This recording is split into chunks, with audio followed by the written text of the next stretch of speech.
बिस्मिल्लाहिर्रहमानिर्रहीम अल्लाहुम्मा सल्ली वसल्लिम अला नबीना मोहम्मद।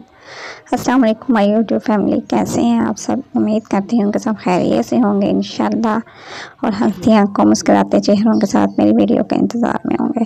तो आज हम बना रहे हैं यखनी पुलाव। तो सबसे पहले अगर आप मेरे चैनल पर नए हैं तो सब्सक्राइब कर लें और मेरी वीडियो को लाइक भी ज़रूर कीजिएगा और प्यारे प्यारे कमेंट्स भी कीजिएगा। तो सबसे पहले मैंने लिए है इसके लिए, सबसे पहले मैंने प्याज, अदरक, लहसुन और चिकन को मैंने धो के रख लिया है।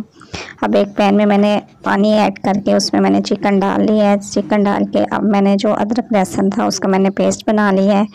पेस्ट बनाने के बाद मैंने अब इसमें थोड़ा सा गरम मसाला आपके सामने है, ज़ीरा ऐड किया था, थोड़ा सा मैंने सौंफ ऐड की है, साबुत मैंने यहाँ पे काली मिर्चें ऐड की हैं और नमक मैं हस्बे ज़रूरत ऐड करूँगी।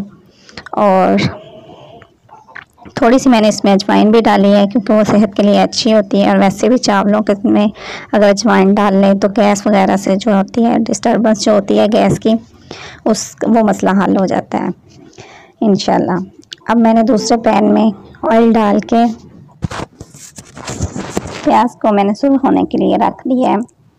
और प्याज मैंने एक ही यूज़ किया है क्योंकि मुझे इतना डार्क कलर पसंद नहीं है पुलाव का। अगर आप पुलाव का डार्क कलर चाहते हैं तो आप ज़्यादा प्याज यूज़ कर सकते हैं।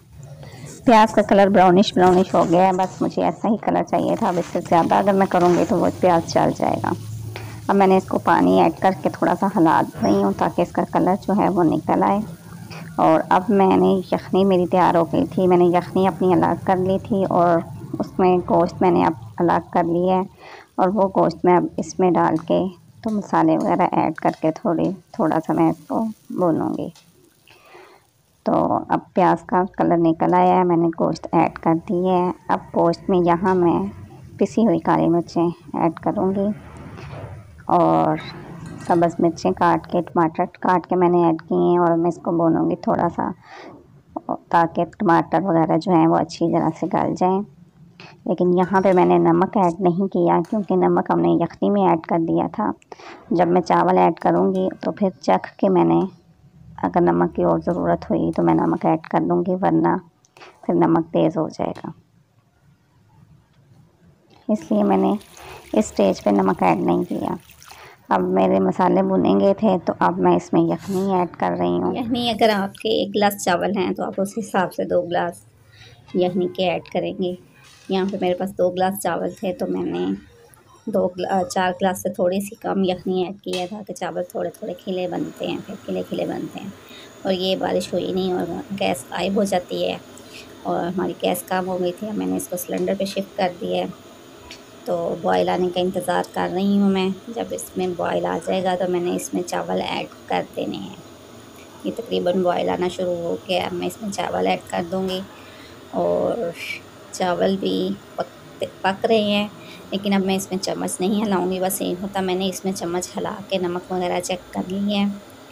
तो बार बार चम्मच हिलाने से चावल टूट जाते हैं और इसलिए मैं बार बार चम्मच नहीं चलाती। बस एक मतलब जब मैंने नमक वगैरह चेक करना हो तब उसको अच्छी तरह से मिक्स करके मैं नमक चेक करके तो बस उन्हें पकने के लिए छोड़ देती हूँ। ये जब बुलबुले बन रहे हैं तो उसके बाद ये देखें बिल्कुल पानी गायब हो गया। अंदर से जब पानी के बुलबुले निकलते हैं ना तो फिर आप समझ लें कि अब चम्मच लाने की ज़रूरत है। मैं इनको अच्छी तरह से मतलब मिक्स करके तो अब इस स्टेज पे मैं इसको दम पे लगा देती हूँ। लेकिन अभी भी थोड़ा थोड़ा पानी नीचे है, मैं थोड़ी देर वेट करके 2 मिनट और फिर इसको मैंने दम पे लगा दिया था। ये देखें माशाल्लाह कितने खिले खिले चावल बने हैं मेरे। और मेरे चावल तैयार हो गए हैं, बिल्कुल उसी तरह का कलर निकल के आया है जिस तरह का मैं चाहती थी। ज़्यादा डार्क ना हो और माशाल्लाह ज़्यादा डार्क नहीं है। उम्मीद है आपको मेरी वीडियो पसंद आ रही होगी। अगर आप मेरे चैनल पे नए हैं तो प्लीज़ मेरे चैनल को सब्सक्राइब ज़रूर कीजिएगा और एक लाइक तो बनता है ना, इससे आपका कुछ नहीं जाता।